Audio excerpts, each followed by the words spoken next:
வணக்கம். ஆகாஷ்வாணி புதுச்சேரி செய்திச் சுருக்கம் வாசிப்பவர் சத்குணா.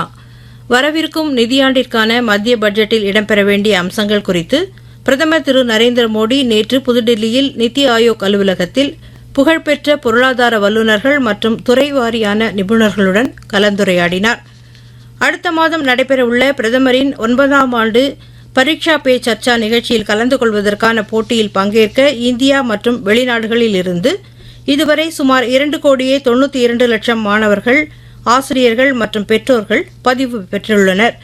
மைகவ் இணையதளம் மூலம் வரும் ஜனவரி 11ஆம் தேதி வரை தேவைப்படுவோர் பெயர் பதிவு செய்து கொள்ளலாம் என்றும் அறிவிக்கப்பட்டுள்ளது.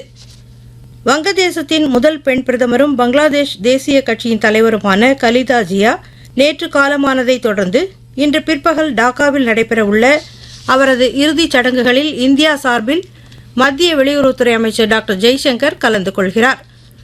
புதுச்சேரியில் நுகர்வோர் பாதுகாப்பு குழுக்களை அமைக்க அரசு நடவடிக்கை எடுக்கும் என முதலமைச்சர் திரு ரங்கசாமி கூறியுள்ளார். நேற்று தேசிய நுகர்வோர் தின விழாவில் அவர் உரையாற்றினார். ஏனாமில் இளைஞர்களுக்கான வேலைவாய்ப்பு முகாம் 6 மாதங்களுக்கு ஒருமுறை நடத்தப்படும் என புதுச்சேரி அரசின் டெல்லி சிறப்பு பிரதிநிதி திரு மல்லாடி கிருஷ்ணாராவ் தெரிவித்துள்ளார். ஏனாமின் தரியல் திப்பா கிராமத்தில் வரும் மார்ச் மாதம் தொடங்கவுள்ள இறால் பதனீட்டு ஆலையினால் 750 பெண்களுக்கு வேலைவாய்ப்பு கிடைக்கும் என்றும் அவர் தெரிவித்துள்ளார். இந்திய இலங்கை அணிகளுக்கு இடையே நேற்று இரவு திருவனந்தபுரத்தில் நடைபெற்ற சர்வதேச மகளிர் 20 ஓவர் கிரிக்கெட் போட்டித் தொடரின் 5வது மற்றும் இறுதி ஆட்டத்தில் 15 ரன் வித்தியாசத்தில் இந்தியா வெற்றி பெற்றது.